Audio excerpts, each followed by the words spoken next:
জয় ভোলেনাথ। আমরা সবাই মন্দিরে গিয়ে পরম শ্রদ্ধায় শিবলিঙ্গে জল ঢালি, পুজো করি। কিন্তু আপনি কি কখনো ভেবে দেখেছেন কেন মহাদেবকে কোনো মানুষের মতো মূর্তিতে পুজো না করে এই শিবলিঙ্গ রূপে বেশি পুজো করা হয়?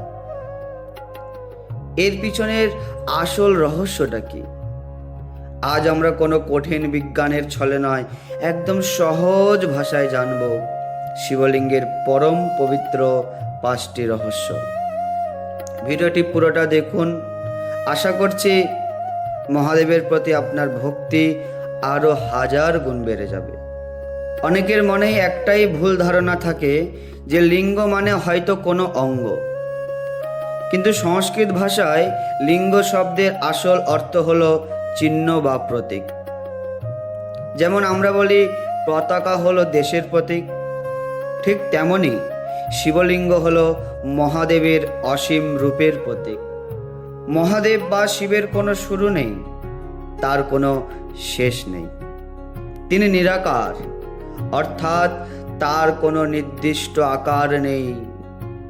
সেই নিরাকার পরমেশ্বরকে ভালোবাসার জন্য প্রাচীনকাল থেকেই এই শিবলিঙ্গের রূপ দেওয়া হয়েছে।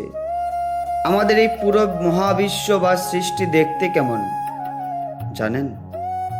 আমাদের ধর্মগ্রন্থে বলা আছে এই পুরো মহাবিশ্ব একটি গোল বা ডিম্বাকৃতি রূপ নিয়ে দাঁড়িয়ে আছে, আর শিবলিঙ্গের আকৃতিটাও ঠিক তেমনই।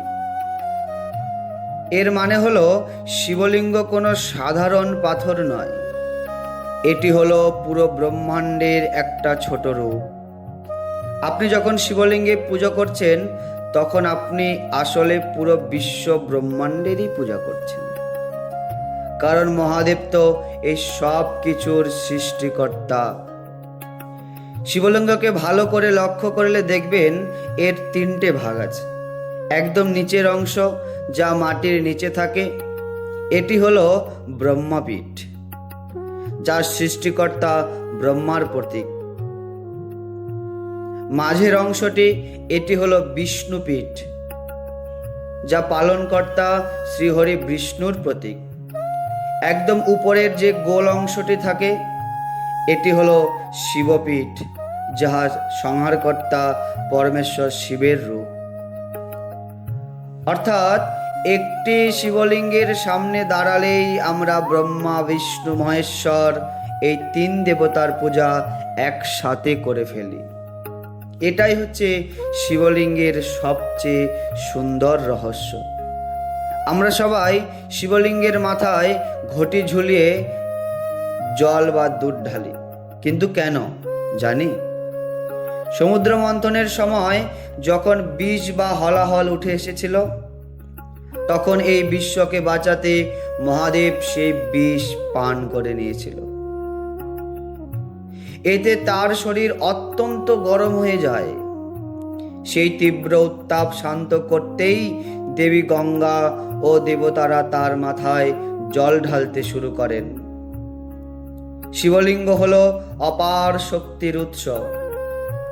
সেই অনন্ত শক্তিকে ঠান্ডা বা শান্ত করার জন্যই ভক্তরা ভালোবাসা দিয়ে প্রতিদিন শিবলিঙ্গে দুধ বা জল ও বেলপাতা নিবেদন করেন। এর মাধ্যমে আমাদের মনের ভিতরে জমে থাকা রাগ ও কষ্ট শান্ত হয়ে যায়। যারা নিয়মিত শিবলিঙ্গ স্পর্শ করেন বা শিবলিঙ্গের সামনে ধ্যান করেন, তারা জানেন সেখানে এক অদ্ভুত শান্তি মেলে। শিবলিঙ্গ হলো একটি বিশাল শক্তির কেন্দ্র। আমাদের মনের মধ্যে যত চিন্তা, ভয়, দুঃখ, নেতিবাচক ভাবনা থাকে, শিবলিঙ্গের কাছে গিয়ে হাত জোর করলে সেই সমস্ত খারাপ শক্তি দূর হয়ে যায়। মহাদেব আমাদের সব কষ্ট নিজের মধ্যে টেনে নেন আর আমাদের মনকে আনন্দে ভরিয়ে দেন।